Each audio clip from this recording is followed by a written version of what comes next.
고금 소총 특집 피식피식 웃음 나오는 옛 이야기 8편 모음. 아래와 같은 순서로 재생됩니다.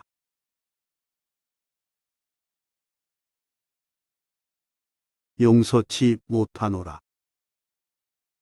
16세기 중엽의 일입니다. 평안도 숙천에 사는 한 농부가 혼자서 산길을 걷던 중 우연히 풀밭에서 풀을 뜯어먹고 있는 암말을 보았습니다. 그런데 농부는 말 엉덩이를 보고는 갑자기 음욕이 치솟자 그대로 달려들어 교미를 시도했습니다. 농부는 급한 대로 바지춤을 내리고 말 뒤에 서서 들이밀 곳을 찾았지만 높이가 맞지 않아 제대로 약물을 진입시키지 못하고 끙끙거렸습니다. 마음은 급한데 어찌 쉽지 않네. 그때 마침 같은 마을에 사는 사람이 지나가다가 그 광경을 보고 큰 소리로 웃었습니다. 난데없는 웃음소리에 놀란 농부는 하던 짓을 멈추고 허겁지겁 바지춤을 추켰습니다. 동네 사람이 계속 깔깔대자 농부는 부끄러움에 어쩔 줄 몰라 했습니다. 그리고 장차 이 일이 소문나면 도저히 얼굴을 들고 다닐 수 없다는 생각이 뒤따랐습니다. 농부는 이웃에게 다가가 제발 소문내지 말아달라고 부탁했습니다. 이웃 김 씨는 실실거리며 말했습니다.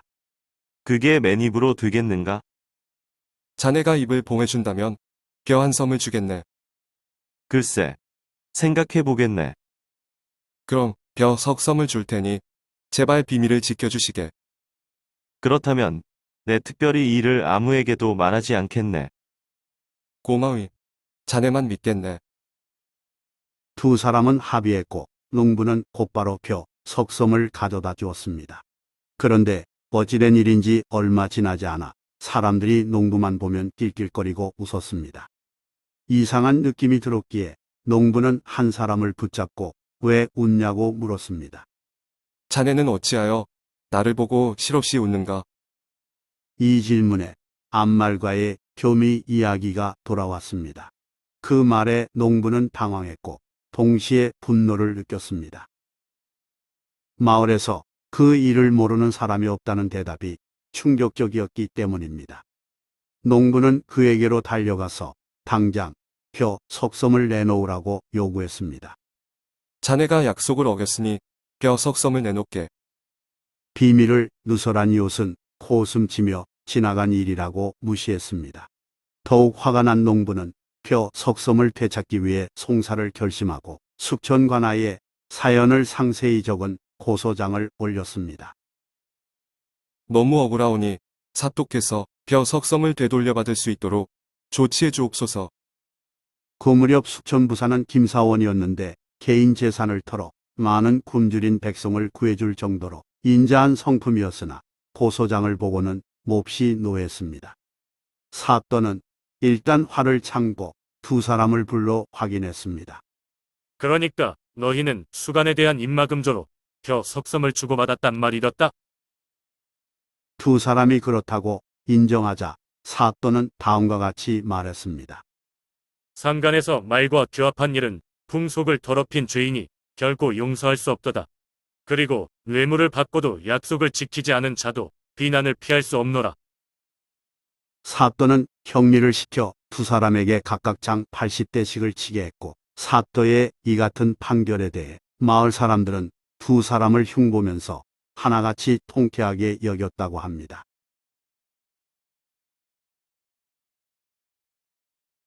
일장춘몽으로 변한 선비의 강샘. 재산이 넉넉한 집안의 선비가 재색견비한 기생을 사랑하여 첩으로 삼아 한 집에 데리고 살았습니다. 그런데 하루는 밤중에 선비가 옷을 벗고 기생과 사랑을 나누고 있는데 관아에서 나온 사람이 급히 기생을 불러 빨리 들어오라는 말을 전했습니다. 사또 명령에 따르기 위해 기생은 벌떡 일어나 옷을 입었습니다. 그런 모습을 보고 선비가 강샘을 느끼며 투덜거렸습니다. 너는 이런 부름이 싫지 않겠지? 지금 가면 새 남자를 만나 좋겠구나. 야심한 밤에 기생이 관아로 들어가면 틀림없이 다른 남자와 동침할 가능성이 높기에 그리 한 말이었습니다. 이 말을 들은 기생은 질투하는 선비를 달래줘야겠다고 생각하고 다정한 목소리로 말했습니다. 서방님, 걱정하지 마세요. 제가 계짐을 차고 가서 달거리 한다고 속이고 무사히 돌아올 테니까요. 계짐은 여자가 월경 때 사태 차는 헝겊을 가리키는 우리말이니 생리 중이라 말해서 남자가 접근하지 못하게 한 후 돌아오겠다는 약속이었습니다. 기생은 그러면서 선비가 보는 앞에서 생리대를 차고 집을 나섰습니다. 염려 말고 푹 쉬고 계세요. 기생이 애교를 부리며 인사하고 떠나자 선비는 그 말에 다소 안심하면서도 어딘지 모르게 마음이 놓이지 않았습니다. 기생의 말이라 조금 의심스럽네. 하여 선비는 일어나서 가만히 기생을 뒤따라가면서 미행했습니다. 기생은 관아의 문 근처에 이르러 사방을 두리번거리더니 담장에 기대서서 속바지 속으로 손을 넣었습니다. 그걸 본 선비가 왜 저러는가 싶어 유심히 살펴보니 기생은 생리대를 끄집어내어 담장 위에 기와 틈에 끼워 놓은 다음 기쁜 듯이 껑충껑충 뛰면서 청사 안으로 들어갔습니다. 선비에게 한 말과 다른 행동이 명백했습니다. 이에 선비는 기생이 자기를 속였음에 대해 분통을 터뜨리며 씩씩거렸습니다. 기생은 정말 믿을 수 없군. 이 무정한 것. 선비는 기생을 비난하고 씩씩거리며 담장으로 가서 교합장 사이에 끼워져 있는 생리대를 꺼내들고 집으로 돌아왔습니다. 일단 증거물을 확보하고 기생이 집으로 돌아오면 그때 단단히 추궁하겠어. 선비는 화를 사기며 방에 앉아 기생을 기다렸으나 지루해서인지 그 생리대를 손에 쥔 채 잠에 빠졌습니다.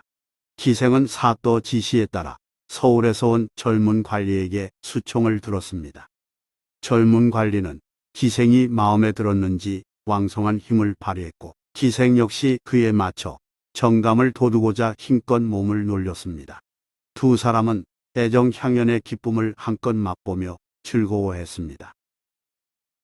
몸의 대화를 끝낸 뒤 젊은 관리는 매우 만족했는지 얼마간의 해옥값을 주었습니다.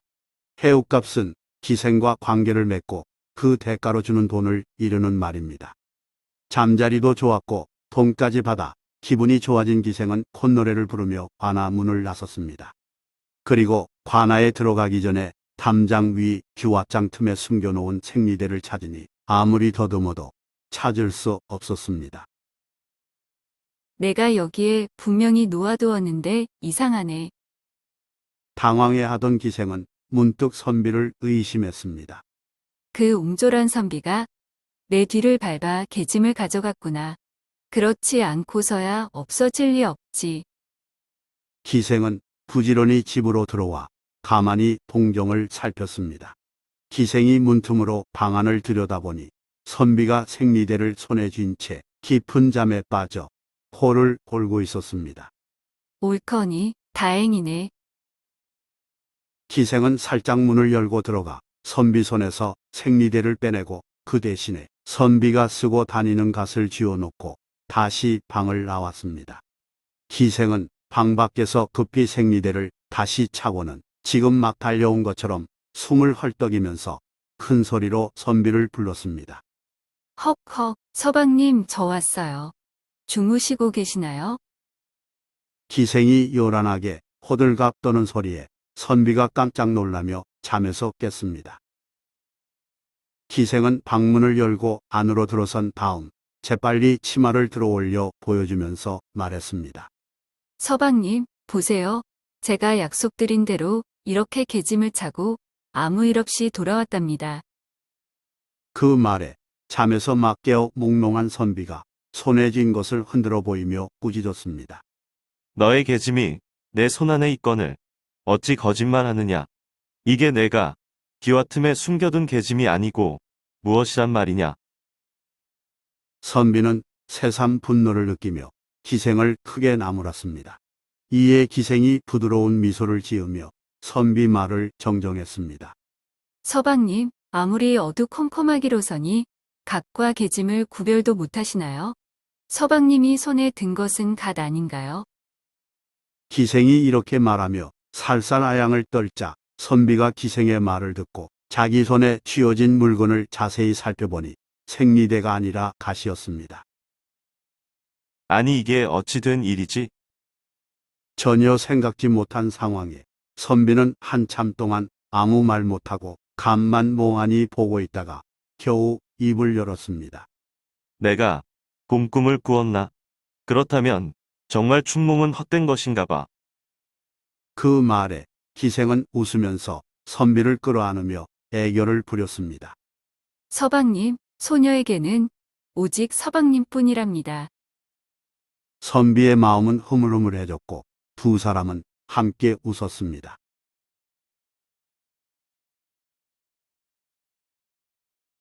임금까지 웃긴 무당의 묘안. 안시성을 가진 선비의 집 근처에 굿으로 살아가는 여자 무당이 살고 있었습니다. 무당은 젊고 예뻐서 굿을 할 때면 마을 남자들이 몰려들어 구경할 정도였고 젊은 선비 안씨도 무당에게 관심을 가지고 늘 엿보며 기회를 노렸습니다. 무당은 이웃에 사는 안씨가 자기에게 마음을 두고 있음을 눈치챘고 조금 마음이 가기는 했지만 겉으로 내색하지는 않았습니다.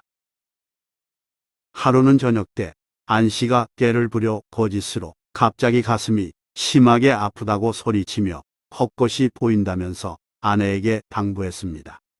아무래도 내 몸에 귀신이 든 듯 싶으니 옆집 무당을 불러와 귀신 물리치는 굿을 해달라고 하오. 부탁을 받은 무당이 곧바로 와서 누워있는 안씨의 상태를 먼저 살폈습니다. 무당은 안씨 옆에 앉아 가슴부터 배까지 어루만지면서 굿할 준비를 했습니다. 이때 안씨가 슬며시 무당의 치마 밑으로 손을 넣더니 기습적으로 음부를 꽉 움켜쥐었습니다. 이에 무당은 속으로 당황했지만 겉으론 의젓한 표정을 지으면서 엄숙하게 경고했습니다. 당장 놓아주지 않으면 좋지 않은 일이 생기랴. 그래도 안씨가 손을 놓지 않자 무당은 같은 말을 여러 차례 되풀이했습니다. 어서 빨리 놓아주지 않으면 정말 좋지 않은 일이 생기랴. 방문 밖에서 걱정하며 대기하고 있던 안씨 아내는 그 말을 귀신에 대한 경고로 여기고 크게 걱정했습니다. 이를 어쩌나 귀신이 꽉 달라붙은 모양이니. 잠시 후 안에서 무당이 태도를 받고 공손히 사정했습니다. 제발 놓아주세요. 대체 어쩌려고 이러십니까? 이처럼 무당이 애원해도 안씨는 눈을 감은 채 오히려 더욱 힘차게 움켜쥐고 놓아주지 않았습니다. 무당은 도저히 피할 수 없음을 알고 또 이전부터 안씨의 속마음을 눈치채고 있었으므로 계책을 생각해냈습니다. 무당은 곧 안씨의 아내를 불러서 굿에 필요하다며 말했습니다. 부인, 먼저 귀신을 달래야 하니 붉은 콩 한 대와 쌀 2대, 그리고 두어자 되는 우명배 토막을 소반에 받쳐 가지고 오십시오. 이 말에 따라 안씨 아내는 그대로 준비해 소반에 받쳐 들고 왔습니다. 무당은 그 소반을 받아 안씨 가슴 위에 얹고 몇 마디 주문을 외웠습니다. 그리고는 다시 안씨 아내에게 돌려주면서 다음과 같이 말했습니다. 이 소반을 들고 집 바깥 동쪽으로 50보 나가서 땅에 내려놓고 천천히 큰 절을 21번 한 후 돌아오십시오. 큰 절을 더해도 안 되고 덜해도 안 되고 반드시 정확히 21번을 지켜주십시오. 알겠습니다. 그렇게 하지요. 안씨 아내는 조심스럽게 소반을 들고 대문에서 동쪽으로 50보를 세면서 걸어 나갔습니다. 이곳이 50보째이니까 여기서 절해야지. 안씨 아내는 그곳에 소반을 내려놓고 정중하게 천천히 큰 절을 21번 올렸습니다. 19, 20, 21, 이제 됐네. 안씨 아내가 이와 같이 절을 올리는 동안 제법 오랜 시간이 지났습니다. 지시받은 대로 정성을 나타냈으니 이제 집으로 돌아가자. 임무를 완수한 안씨 아내는 소반을 들고 행여 떨어뜨릴까 주의하며 귀가했습니다. 시키는 대로 모두 했습니다. 수고하셨어요. 마침 치료도 끝났습니다. 안씨 아내가 방으로 들어가 보니 남편은 심장병이 나아서 일어나 앉아 있었고 돌아갈 채비를 하던 무당은 할 일을 마쳤다며 안씨 말을 남기고 서둘러 자기 집으로 향했습니다. 정성이 통해서 귀신이 물러갔네요. 그런데 안씨 아내가 밖으로 나가서 절을 하고 오는 동안 방 안에 있었던 두 사람 사이에 무슨 일이 벌어졌는지에 대해 아는 사람은 아무도 없었습니다. 안씨 아내는 오로지 남편의 병이 완쾌됐음을 좋아하면서 젊은 무당이 매우 영험하다며 후하게 대접했고 동네 사람들에게 그 일을 소문냈습니다. 젊은 무당이 정말 용하더이다. 그때마다 사람들은 묘한 웃음을 지었습니다. 한양에서 잠시 남부 지역으로 볼 일이 있어 갔던 관리도 안씨 선비와 젊은 무당 이야기를 전해 듣고 웃었습니다. 선조 임금은 사망 2년 전부터 병석에 누워 혼수 상태에 빠지는 경우가 많았는데 어느 날 남쪽으로 갔다 돌아온 신하가 그 이야기를 임금에게 아뢰었습니다. 그러자 임금은 한바탕 크게 웃었으며 그날 저녁 내내 맑은 정신으로 기분 좋아했다고 합니다.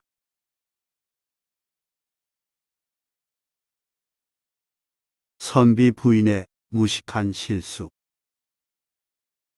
자네랑 가까이 지낼 수 있어 참 좋네.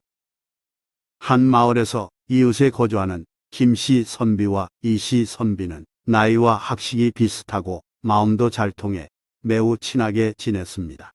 그런데 두 선비의 아내 지식 수준은 다소 차이가 있었습니다. 이씨 선비 부인은 어느 정도 한자를 알고 한문식도 제법 갖추고 있었으나 김씨 선비 부인은 한자를 전혀 모르고 오직 한글만 알았습니다. 하루는 두 선비가 말을 타고 나란히 외출하여 수십 보 나아가니 뒤에서 이씨 선비 집 여정이 헐레벌떡 달려와 주인에게 아뢰었습니다. 마님께서 이것을 전해드리라고 했습니다.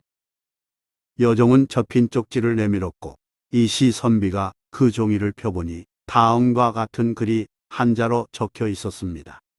춘빙가외 신물경도. 봄에는 얼음이 꺼지기 쉬우니 건널 때 조심하라는 뜻입니다. 아내의 당부를 읽은 이 선비는 빙글에 미소 지으며 말했습니다. 알았으니 염려 안 하고 전하거라. 김 선비는 옆에서 그 장면을 보면서 한문 실력이 뛰어난 이선비 부인에게 속으로 감탄하면서 몹시 부러워했습니다.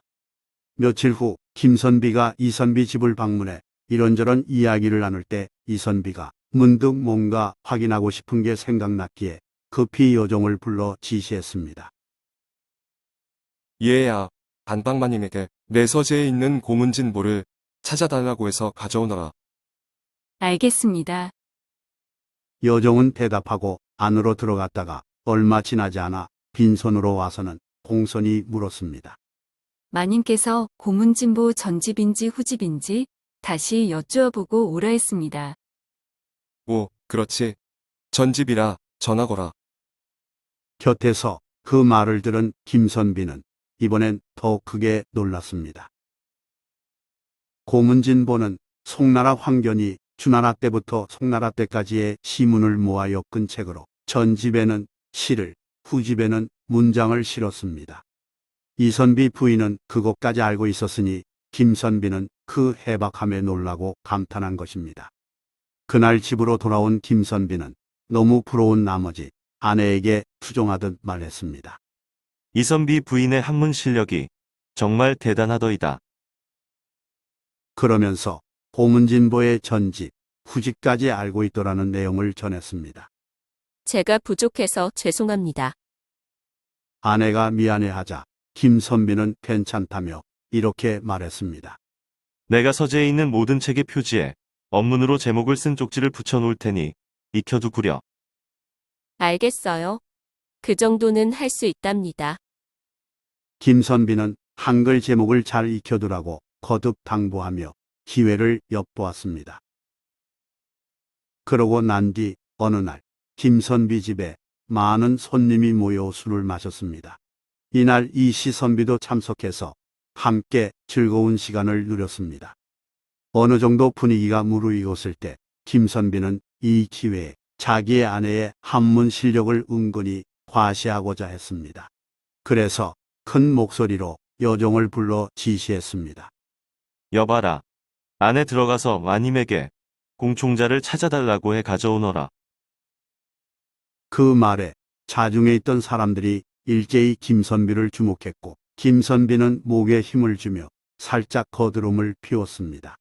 잠시 후 안으로 들어갔던 여종이 다시 나와서 조심스럽게 말했습니다. 마님께서 공총자의 전공인지 후공인지 여쭈어 보고 오라 했습니다. 이 같은 여종의 말에 여러 손님이 어리둥절했습니다. 공총자는 전집 후집이 아닌 상편 하편으로 되어 있는 까닭입니다.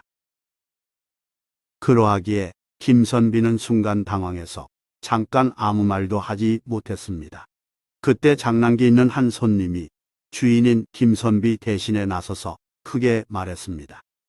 얘야, 들어가서 마님께 여쭈어. 전공은 참으로 맛있고 좋은데 후공은 구린내나고 더러워 싫어한다고 말씀드리거라. 이는 구문공자의 차관에 여성의 옥문과 학문을 전공과 후공에 빗댄 짓궂은 농담이었습니다. 그게 무슨 말씀이신가요? 여종은 손님의 해학적인 말이 무슨 뜻인지 몰라 멍하니 서 있었으나 이내 그 의미를 알아들은 손님들은 일제히 웃음을 터뜨렸습니다. 푸아하하. 그것 참 명언이로다. 이에 비해 모처럼 많은 사람에게 부인의 한문 실력을 한껏 뽐내려 했다가 오히려 무식이 들통난 바람에 김선비는 너무 부끄러워서 한참 동안 얼굴을 들지 못했습니다.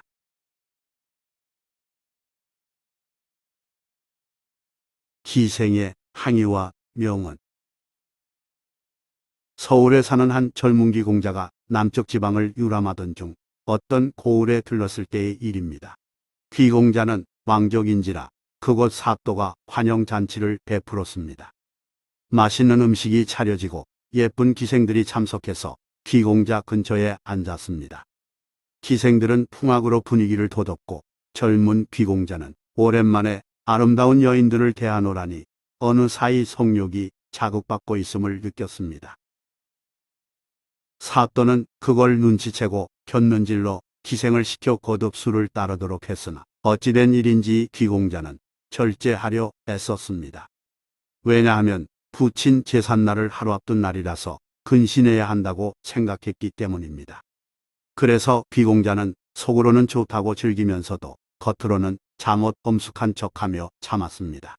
그리고 오래 놀지 않고 밤이 깊어지기 전에 빠져나와 숙소로 들어갔습니다. 그런데 잔치에서 바로 옆자리에 앉았던 기생이 숙소까지 따라가 방문 밖에서 조심스레 말했습니다.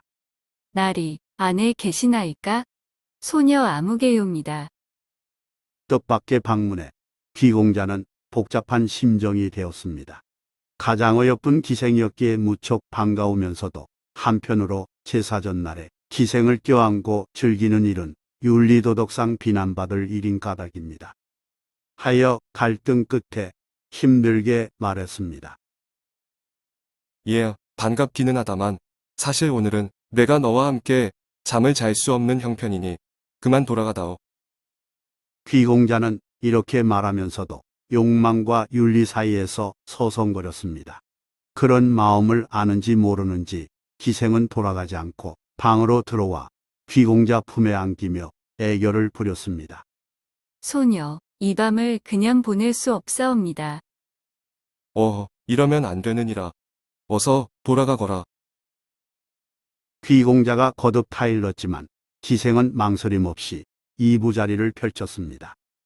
날이 쌀쌀하오니 안으로 드시지요.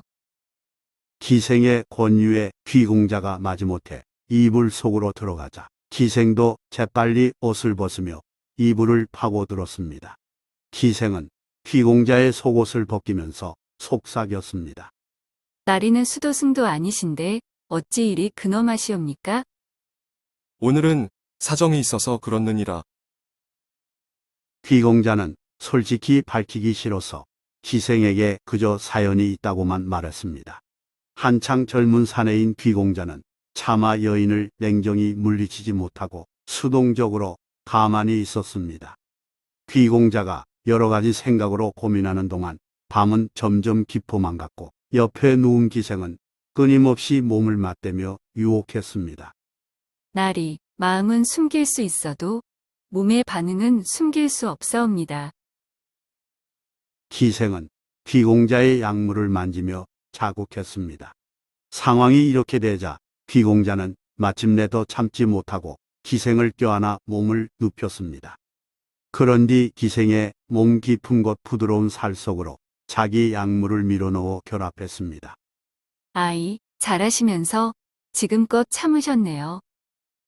기생이 다음 동작을 기다리며 칭찬하자 귀공자는 순간 정신이 번쩍 들어 멈췄습니다.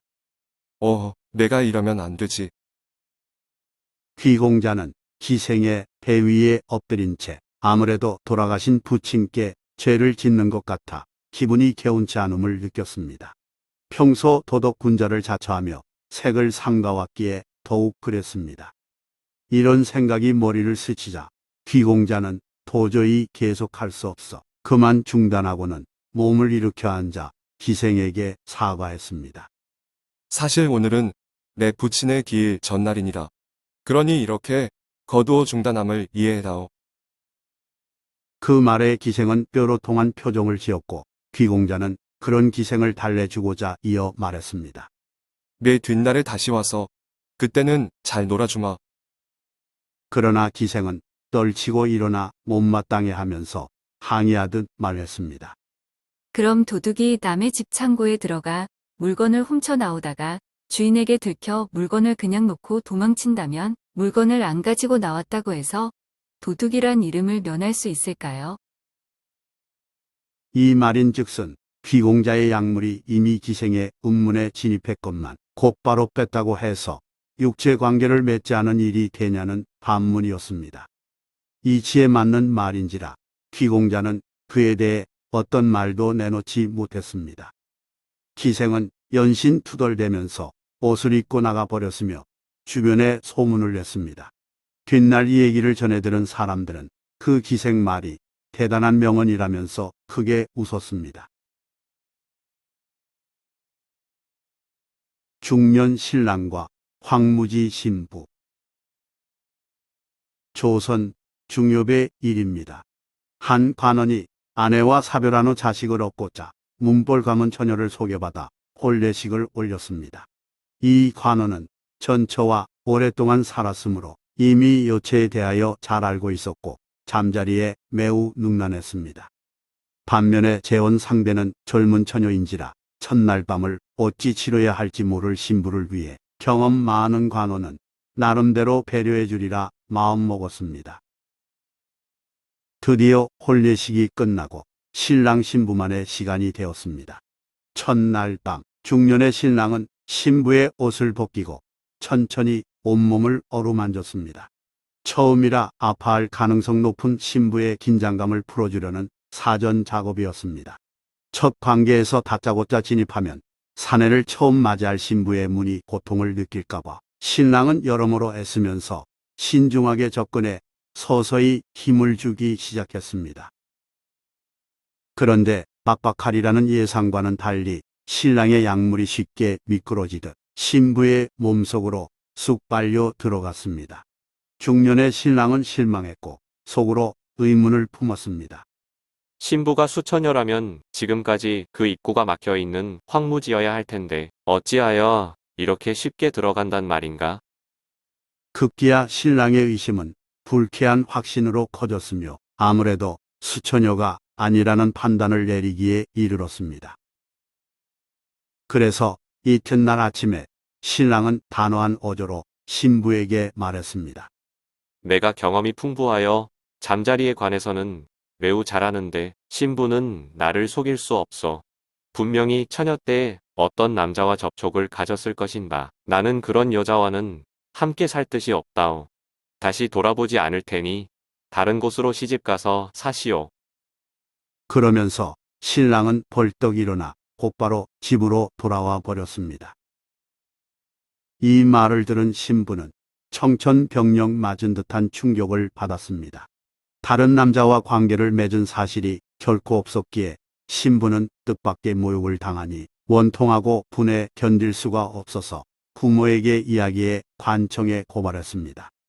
사건을 접수한 관장은 고발인인 신부와 피고 발인인 관원을 각각 따로 불러서 신문했으나 두 사람의 주장이 팽팽히 맞서 도저히 진실을 밝힐 길이 없었습니다. 그래서 임금에게 이 사실을 보고하고 해결을 요청했습니다. 현직 관원과 문벌 있는 양반가의 채통이 걸려있는 문제인지라 보고를 받은 임금은 사안을 신중히 검토했으며 먼저 신부를 불러들였습니다. 그리고 나이 많은 여자 의원을 들라하여 이렇게 명령했습니다. 신부의 옥문을 벌려 자세히 조사해 살펴보고 본 그대로 하나도 빠짐없이 현재의 상태를 보고하라. 명을 받은 의원은 신부의 옥문을 세밀하게 관찰한 다음에 임금께 아뢰었습니다. 전하, 자세히 조사해보니 금사가 끊어진 지 며칠 지나지 않았고 개안이 아직도 선명하게 막 싸웁니다. 그런 점으로 미뤄 신부는 관원과 혼인하기 전까지 처녀였음이 분명하옵나이다. 금사는 처녀막을, 계안은 여성의 음액을 은유적으로 표현한 말입니다. 임금은 의원에게 몇 가지를 더 물어보았고 거기에 자신의 다양한 궁녀 경험을 바탕으로 의원의 판단에 동감했습니다. 하여 임금은 신부와 관원을 앞에 불러앉히고 판결을 내렸습니다. 신랑 관원은 드루. 아마도 중년 신랑이 초보 신부를 능숙하게 흥분시킨 바람에 몸속 액체가 많이 분비되어 쉽게 미끄러져 들어간 것 같구려. 또 신랑이 당시 술에 취해 잘못 느꼈을 수도 있었을 것이요. 임금은 이렇게 말하면서 신부가 혼인 전까지 처녀였음이 명백하니 의심하지 말고 다시 시험해 보되 능숙하게 애무하지 말고 바로 접근하라고 권했습니다. 어명인지라 그대로 따를 수밖에 없기에 신랑 관원이 그날 밤 임금이 지시한 대로 시험해 보니 신부는 황무지임이 확실했습니다. 신랑은 자신의 섣부른 판단을 사과했고 신부 집안에서는 임금이 가문의 명예를 회복해 주었다면서 좋아했다고 합니다. 조선 최고 꼼발이. 모름지기, 아껴 써야 잘 사는 법이요. 몹시 인색한 사람을 꼼발이라고 합니다. 세상에서는 돈에 인색하고 마음도 옹졸한 일을 좋게 보지 않으나 충청도 청주에 사는 꼼발이는 그 지역을 넘어 조선 최고의 꼼발이로 인정을 받고 싶어 했습니다. 그런데 이웃에 사는 사람이 하루는 이렇게 말했습니다. 충주에 사는 꼼바리가 정말 지독하다더군. 뭐라고? 나보다 더? 글쎄, 잘은 모르겠으나 소문에 따르면 자네보다 더 심한가 보더군. 경쟁심을 자극받은 청주 꼼발이는 직접 확인해보고 사실이라면 그 비법을 한 수 배울 요량으로 충주를 향해 길을 떠났습니다. 그는 행차에 소, 개, 닭을 각각 한 마리씩 가지고 갔습니다. 목적지에 도착한 청주 꼼발이는 충주 꼼발이의 집 대문 앞에서 하인을 불렀습니다. 걔 누구 없느냐? 이리 오너라. 안에서 하인이 나오기에 청주 꼼발이는 종이에 자신의 이름을 써서 건네주며 주인에게 전해달라고 말했습니다. 양반이 남의 집을 방문할 경우 명함을 먼저 넣어 신원을 밝히는 게 예절인 까닭입니다. 충주 꼼발이 집 하인은 안으로 들어가서 허락을 얻고 다시 나와서 손님을 안으로 안내했습니다. 충주 꼼발이는 청주 꼼발이가 데려온 가축을 보더니 의아해하며 물었습니다. 우리 집에 오면서 번거로울 텐데 황소하게 그리고 닭을 어이하여 가지고 왔소? 나에게 선물하기 위함은 아닐 테고. 그 질문에 청주 꼼발이가 답했습니다. 황소는 무엇이든지 가져갈 만한 게 있으면 싣고 가기 위해 몰고 왔고 누렁이는 내가 대변을 보게 되면 그것을 먹게 하고자 데려왔으며 닭은 어디에든지 흩어져 있는 곡식 나다를 쪼아 먹게 하기 위함이라오. 빈틈이 없구려. 충주꽃말이는 청주꽃말이의 설명을 듣고 고개를 끄덕이며 공감을 나타내더니 이어 말했습니다. 그런데 청주에서 여기까지 뭐인 일이시오? 돈에 관한 한 무척 인색하기로 그대 명성이 청주에까지 자자하기에 한 수 배우러 왔소이다. 가축을 끌고 온 그대 얘기를 들은 바 그만한 정도로 철저히 아낀다면 나한테서 더 배울 게 없으니 그냥 돌아가시오.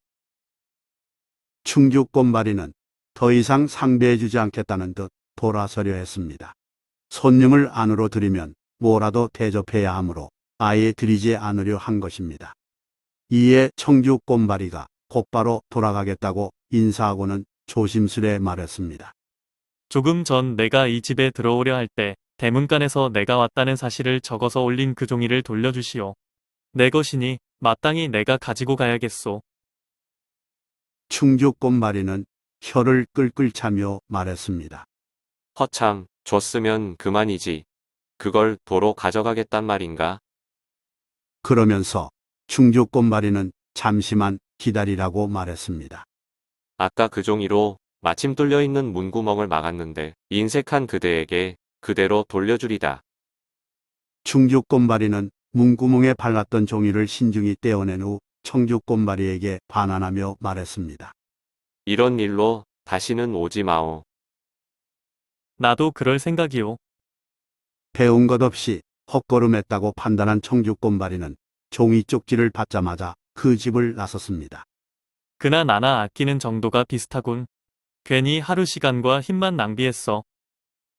청주꽃말이가 투덜거리며 돌아가는데 얼마쯤 지나 누군가 뒤에서 크게 부르는 소리가 들렸습니다.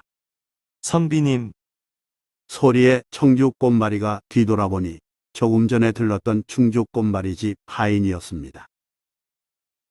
하인은 손을 들어 흔들며 청주꽃말이에게 뭔가 할 말이 있음을 알리고는 전속력으로 뛰어와 가쁜 숨을 몰아쉬었습니다. 그 모습을 보고 청주꽃말이가 물었습니다. 무슨 볼일이 있기에 급히 뛰어왔느냐? 하인은 진정하며 말했습니다. 우리 주인어른 말씀이 조금 전에 방문에 발랐다가 떼어서 선비님에게 도로 내준 그 종이 쪽지에 우리 집 재산이 있다고 합니다. 종이는 원래 내 것인데 뭔 말이냐? 그 종이에 우리 집 풀이 묻어 있으니 종이는 가지고 가시되 거기 묻은 풀은 모두 긁어주고 가셔야 한다고 했습니다.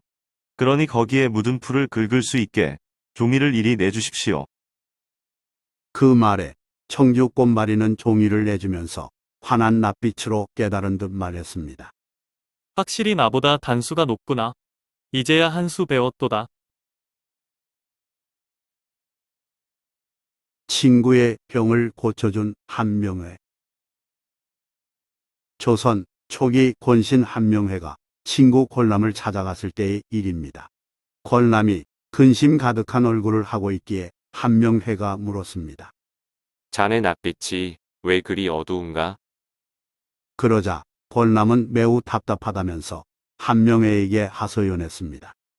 사실 해결하지 못한 일이 있어 그렇다네. 자네는 꾀가 많으니 좋은 계책을 알려주시게. 무슨 일인데 그러는가? 알아야 판단할 수 있으니 어디 말해보시게. 권남으로부터 고민을 전해들은 한명회는 잠시 생각하더니 입을 열었습니다. 일단 다른 집으로 가서 며칠 지내시게. 그 다음은 내가 알아서 처리할 테니까 염려 말고. 그럼 자네만 믿고 그렇게 하겠네. 잘 부탁하이. 며칠 후 한명회가 다시 권람의 집으로 찾아가서 권람 부인을 만나 걱정스러운 표정으로 말했습니다. 부군의 병이 깊은 듯하고 잘못하면 죽을 것 같습니다. 친구분 댁에서 며칠 머물겠다면서 출타하셨는데 그게 무슨 말씀이신지요? 그런데 그만 병에 걸린 모양입니다. 온몸이 누렇게 떠서 지금 병세가 심각합니다. 권람 부인이 그 말을 믿지 못하겠다는 듯한 표정을 짓자 한명회가 조심스레 권했습니다. 아무래도 직접 가서 보시는 게 좋겠습니다. 어쩌면 집에 돌아오지 못할 수도 있으니까요. 그 정도로 위급하신가요?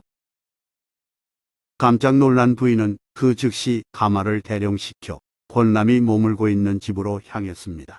안내를 받아 방으로 들어가 보니 권남은 끙끙 앓으면서 힘들어하며 부인에게 어찌 왔냐고 물었습니다. 압고정 대감께서 하신 말씀이 참말이군요. 어쩌다 이렇게 되셨나요? 압구정은 한명회의 호이며 권남 부인은 그렇게 말하면서 권남의 피부색을 살펴봤는데 온몸이 누렇게 뜬 상태였습니다. 당황한 권남 부인은 동석한 한명회에게 무슨 방도가 없겠냐고 물었습니다. 한명회는 진지하게 답하면서도 한 줄기 희망의 빛을 보여줬습니다. 잘하는 용한 의원을 불렀으니 부인께서는 댁으로 돌아가셔서 기다리시는 게 좋을 듯 싶습니다. 권남 부인이 알았다고 대답하고 돌아가려 할 때 한명회는 권남 부인과 동행한 유모에게 긴히 할 말이 있다며 따로 불렀습니다. 그 유모는 권남 부인이 시볼 때 따라온 시비였고 종이란 이름의 어린 딸 하나를 데리고 있었습니다. 권남 부인은 먼저 귀가했고 한명회는 유모에게 심각한 얼굴로 말했습니다. 자네는 잠깐 나와 얘기 좀 하세. 유모가 긴장한 채 귀를 기울이자 한명회가 상황을 솔직히 설명해 줬습니다. 권남 대감병은 자네의 딸 종을 가까이 하고 싶어 생겼다네. 유모는 놀란 눈으로 쳐다봤고 한명회는 말을 이었습니다. 사실 의원은 이미 다녀갔고 약도 써봤다네. 하지만 그 아이를 방에 넣어 동침시키지 않으면 어떤 약으로도 병을 고칠 수 없다 하더군. 그러니 당장 그 아이를 가까이에 둬야 대감을 살릴 수 있을 터. 자네가 부인에게 잘 말해. 그렇게 할 수 있도록 주선해주게나. 그제야 유모는 사태의 심각성을 인지했습니다. 권남 대감이 예쁜 자기 딸을 남몰래 좋아했는데 질투 심한 부인의 감시로 인해 접근하지 못해서 상사병이 났다는 말이었으니까요. 한명회는 어떤 처신이 바람직한지 잘 생각해보라고 일러주면서 안으로 들어갔고 유모는 한참 생각하고는 권남 부인에게로 갔습니다. 부인은 어쩔 수 없다는 듯 말했습니다. 대감의 병을 치료하기 위해서라면 그렇게라도 하는 수밖에 없겠구나. 유모는 한명회를 찾아가 그 말을 전했고 길이를 잡는 일관에게 물어서 좋은 날을 받아 주인 어른이 계신 방에 딸을 넣어드리겠노라 약속했습니다. 한명회는 곧장 권남이 누워있는 곳으로 가서 친구가 기뻐할 소식을 알리며 말했습니다. 일이 성사됐지만 조급히 굴면 실패하니 조심하고 그 아이가 아직 어리니 아프지 않게 잘 다루게. 내 할 일을 마쳤으므로 나는 이만 가네. 그랬습니다. 이 일은 전적으로 한명회의 책략이었습니다. 그렇다면 권남의 누렇게 뜬 몸은 어찌된 일일까요? 한명회는 친구 권남으로부터 유모의 딸인 계집종을 가까이 하고 싶으나 부인이 무서워 애만 태우는 중이란 고민을 듣고 다음과 같이 말했습니다. 다른 집에 가서 누런 색깔이 나는 괴화탕을 온몸에 바르고 누워있게. 뒷일은 내가 알아서 감당할 테니. 그러고는 앞서 말한 대로 진행했습니다. 그 결과 권남은 마침내 뜻을 이뤘습니다. 여종이 방에 들어온 날 권남은 그토록 바라던 욕구를 해소하면서 쾌락을 즐겼습니다. 그리고 병이 다 나았다고 하면서 집으로 돌아갔습니다. 뒤에 권남은 한명회를 만나 대사를 이뤄준 데 대해 고마워했고 한명회는 이제 뒷일은 나도 모른다고 말했으며 두 사람은 함께 웃었습니다. 좋아요 및 구독은 영상 제작에 큰 힘이 됩니다. 고맙습니다.